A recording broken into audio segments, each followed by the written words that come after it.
Get ready to uncover groundbreaking ideas, discover the hidden challenges, and explore the untapped potential of marketing in the digital age. This is FairPlay with Arun Kumar, the podcast that takes you on a journey into the impact of data and technology in marketing. Here's Arun. Hi everyone, welcome to FairPlay. It is my absolute pleasure to welcome my guest this week, Deborah Wahl. Deborah is a true trailblazer and innovator in the field of marketing. As the former CMO of GM, Deborah led transformative marketing initiatives. She revitalized iconic brands and drove significant growth through data and analytics. Her brilliant career has spanned industries and has earned her places in the Forbes CMO Hall of Fame, CMO Club Hall of Fame, and now the Event Marketing Hall of Fame. Even in retirement from GM, Deborah continues to drive success on the Mediaocean board. Deborah, welcome to FairPlay. Thank you so much, Arun. I'm so excited to be here and have this conversation. Cool. So let me start with about a decade or 15 years ago, there was this whole world of data-driven advertising that was coming up. It started with programmatic, then it moved on to data stacks, and then somewhere between social media grew, and then performance became this really big buzzword. And then now we've gone to a place where we started off by saying we're going to personalize at scale. And the industry now, almost 15 years after those glorious promises were made, looks very, very different. Do you think the hype that was there 15 years ago was justified? And do you think that we've sort of lived up to at least some parts of it? Yeah, and I would say way more than 15 years ago. I remember in 2000, doing presentations on all of this and honestly thinking it was right around the corner and that cable would be dead in the next 3 years and that, we would be there and everyone would already be cutting cords and we would have to find new channels. So as in most things, and we're seeing that with AI today, even the hype is that it's all here right now. I am really excited, though, about where we are because I think we do have now a lot of the tools. We're seeing measurement. We're seeing that personalized messaging that we've always dreamed of, giving people the right message at the right time in the right place and the right channel. It really does have improved results. The bad part, as I've seen through my experience, is it's a lot more complicated to get there and to do that and operate consistently at scale with that approach than I think any of us anticipated. So let me ask a question which I'm asking many people, which is if there was a scale of 0 to 10, 0 being we've not achieved much in this journey towards personalization and 10 being we're perfectly where we wanted to be and we are where we are and we love it, where do you think the industry sits today? It's really hard to answer because the problem is that you have some examples of personalization that seem amazing. So look at Netflix, they're serving us up content in our category. But when you ask them sort of what database or how personalized is that, it's a very different form of database algorithms than we think about as marketers. And I think you see that with Amazon and some of the different players who have sort of really stood out, at least as shining examples of look what happens when we can use personalization. So as an industry overall, I think we're muddling through halfway. I think there's a lot of capabilities now. There are CDPs that are fantastic, customer data platforms. There are new tools and platforms that we can use to be much more effective. But at least in my experience, one of the biggest obstacles was actually the data and the way we had organized the data within each of our companies, based on a lot of legacy systems that have been collecting for years and in a lot of different places. So stitching all of that together effectively is probably what's still holding people back. And it's not anyone's fault. It's just hard to start anew when you've been a company that existed for decades and decades, if not hundreds of years, then to figure out, what are those channels that you can put that through. On that note about what happens within organizations, one of the things that I've heard from CMOs and from others in the industry is that there's this big focus around first-party data and around how that's the only way that we're going to be able to make ourselves relevant and personalized in the new age, when there will be privacy policies, or there will be the death of the cookie and there will be no longer much third-party data, et cetera, et cetera. Do you think that now in the industry, there's a greater realization, there's a greater desire to break down those silos and actually bring some of that first-party data to play? Or do you think there's still a lot of talk and very little action? No, I think it's real. I think it's a sort of existential about how to do that, because, look at how much the industry, I was reflecting back as I was thinking about our talk today, think how much the industry has changed in the last even 5, 10, 3 years. I mean, I was telling people last year that, when I started out, even as my first CMO role in 2008 at Chrysler, we were still buying primetime shows. We were worried about what was the content that people really wanted to see. We were able to get massive scale and do some things that were incredible that way.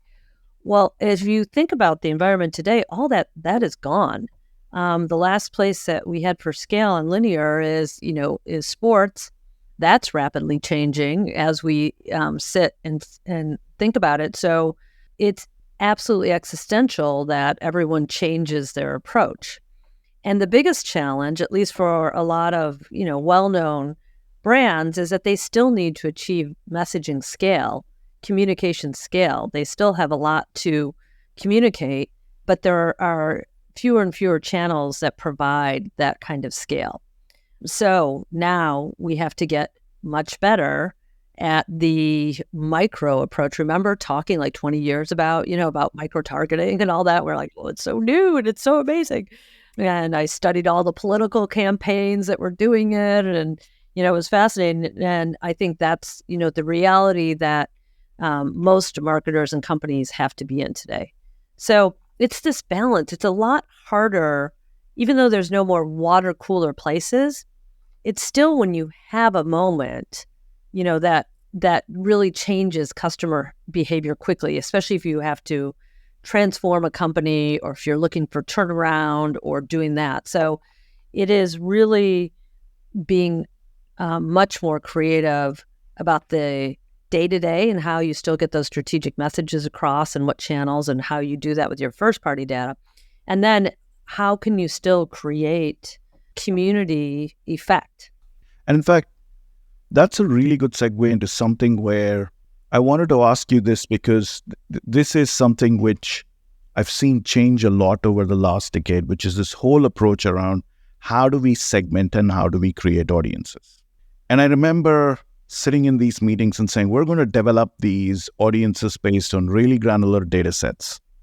And then we're going to be able to find people who are really valuable, and we're going to be able to customize messaging for them.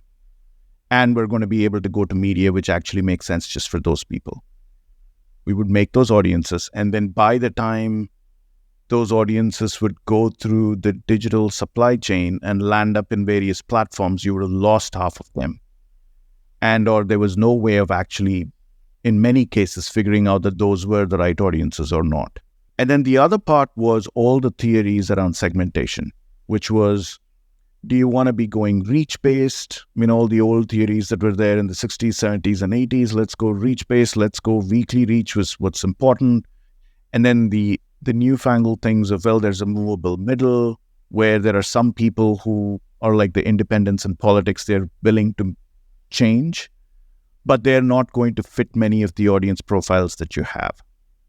As a marketer, when you look at these different approaches that are either being pitched to you or are being recommended, how do you thread the needle between these really hyper-focused audiences and then these really broad segments where, like you said, one is focused on community building, maybe building a brand, and the other one is just, you just went into a dealership and I want to convert you? You're talking about, the heart of where I think a majority of time is being spent right now in most marketing departments. And it's not easy still. It's really, I think it's very hard. So, the interesting thing as I look back, it always started with the relevancy of the core data. And are we really there? So if I were a CMO today, I would be asking the teams to check and double check sort of the core foundations of the data that we're using. So someone told me the other day, you can go in to all of the big database companies, the Epsilons, the Axioms, the Merkles, et cetera, and you can go under privacy and sort of check what they know about you and how they classify you. And I think that's a really valid exercise that everyone should do. And my point is that, we're taking in all this data and we have all these theories, exactly as you said. I've bought into that for years. Executing it is a lot harder. So I think really, even as leaders now, you really have to spend a lot of time digging in to what's working and where are those segments actually real or not. We all know, if we've studied customer behavior, that there are clearly segments that, move together and do it. But it's often challenging to get the results back. So that's my number one thing. The second thing that I've found is that with this whole journey, every company that I've worked for has its own particularly approach. It only allows its data to be used in these circumstances, or you can only look at data in a certain way. And you have, myriad groups within the company that are all a part of defining what you can and can't do. So then when you work with someone like a Mediaocean or an Action IQ, they're like, you put all these constraints on that make it impossible to actually get to the end goal that you're trying to do. So I think internally in companies, which I know a lot of time is being spent everywhere on that, there has to be a lot more time spent on figuring out if you really want to live up to that goal. And the challenge is, Arun, that I think most boards expect that today. They're like, well, we're talking about it all the time. Why can't, you should be able to deliver exactly this. And unless you have, the data set up, unless you're encouraging failure at a company so that you're learning every day and you're actually figuring out, did this segment work or not? And then your teams are making specific moves on that. We can't really, as an industry, get to that end goal, which, I hope will be nirvana, but but it's been a lot harder to get there than I ever anticipated when I started talking about it in 2000. So talking about constraints, right? There are the internal constraints, but there are also the external constraints. And it's very interesting about the way people describe, and when I say people, I talk about agencies, but I'm also talking about marketers. When I talk about the platforms, and I'm just using platforms in general, but we all know who they are. And the platforms all have the ability to demonstrate their capabilities. So you can go into any one of these platforms and there is amazing work, there's amazing data that's coming out of it, and you're able to reach certain people, convert certain people, so on and so forth. However, the one thing you cannot do today, still, is if you looked at yourself as a brand and you looked at your consumers, you still get so many fragmented decisions to make because the platforms arbitrarily fragment issues. So, for example, you may own the customer relationship and you may have first-party data, but it will not be shared by platforms across. You will not be able to identify back again. You will not be able to control for frequency. The reason why I'm going there is when we talk to people, and there are surveys that have been done with people on, okay, what's the most annoying thing? Why do you get annoyed by ads? And they say, because the damn thing repeats itself again and again. I've seen the ad and it's been shown to me 25 times. Now, you would surely think that with the amount of data we have, we know when someone's been saturated, but we don't stop it. And actually, marketers have very little control about whether they can stop it or not, because you really don't know. You don't know what the frequency is across all these platforms. When I talk about this to marketers, there are either two camps. One camp that says, well, if I were sitting in those platforms, I would operate pretty much the same way. So it's just the way it is. Let's just live with it. The other camp is highly frustrated that there are no standards that have been developed. To be very transparent, I am biased and I believe in the second camp. And the only reason why I say that is because when I take out my mobile phone, and I know I've talked about this to death in various other places with my friends, but when I take out my mobile phone and I'm trying to dial you, I don't care whether you have an iPhone or a Samsung. I don't care whether you're in location 1 or in location 2. And I don't care whether you purchased plan A or plan B. I'm going to be able to call you and I'm going to be able to message you. And those standards are not set by the telecom companies. They all adhere to those standards. So what's wrong in expecting digital platforms to do the same? Or do you subscribe to the theory that it's completely fair, it's okay for each of these platforms to have separate standards? Clearly, no. I mean, it makes life incredibly challenging all the time. And you're right, you can't see the full picture.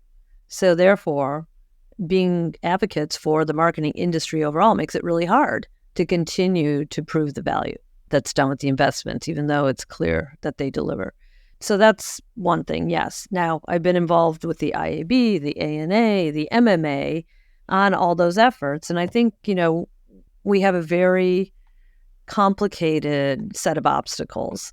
Everyone clearly, and even, every large agency group that you work with has their own approach and does their own thing.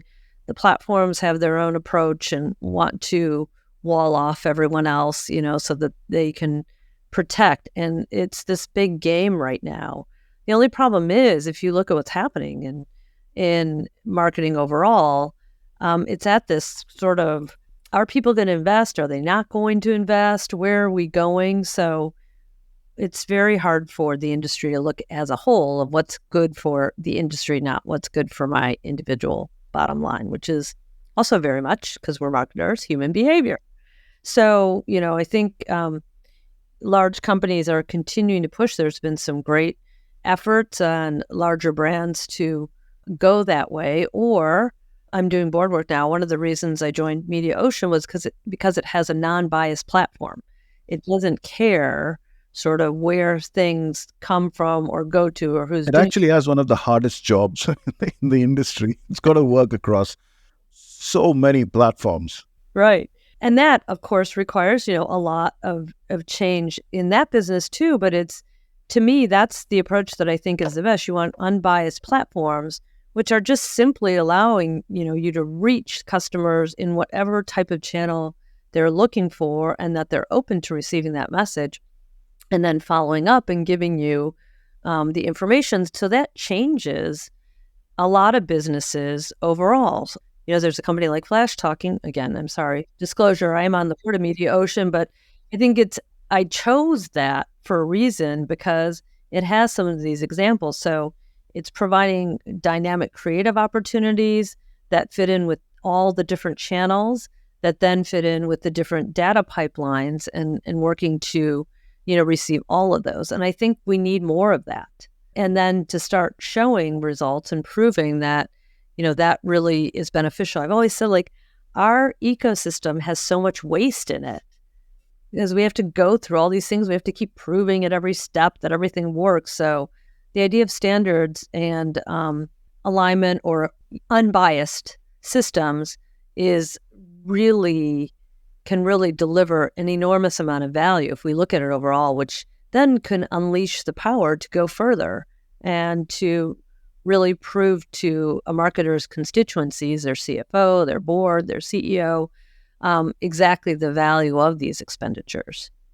Yep. So let me actually ask you another one, which is very closely linked to this, which is regulators and legislators around the world have tried to use privacy policies as a way of trying to control this industry. And I was just curious, have they ever actually reached out to marketers to try and understand how and why marketers use data?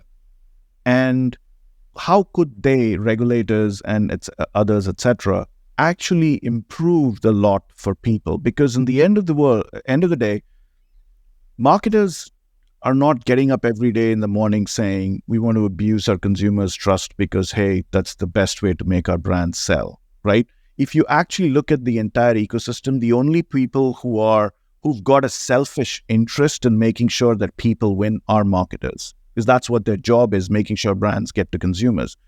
Have you ever had those conversations? Has anyone ever reached out to you saying, hey, let's try and understand what you guys are really trying to do?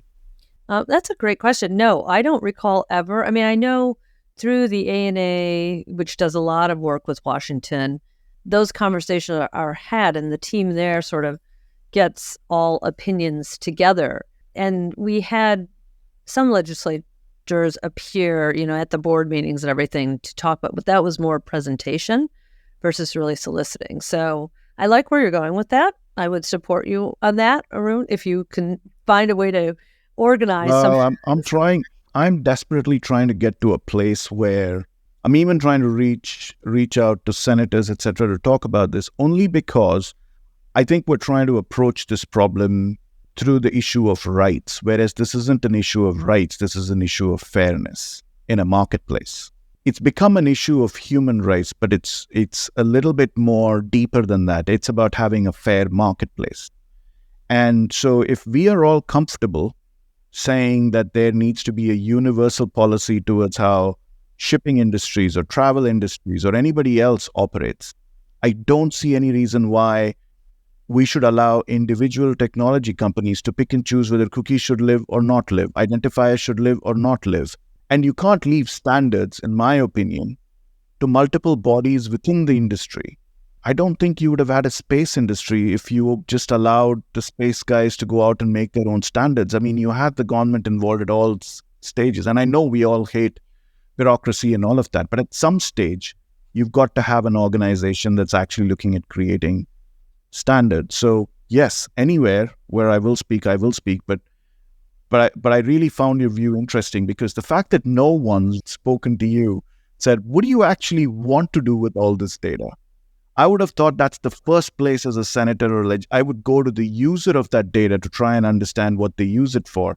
Because if you can engage the user, you can regulate everything else, because it's the user who creates the demand, right?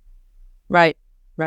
It's also interesting. I've been thinking about this a lot lately, especially as you look at other stories. I mean, part of the marketing creed around all of this needs to have an element of do no harm, right?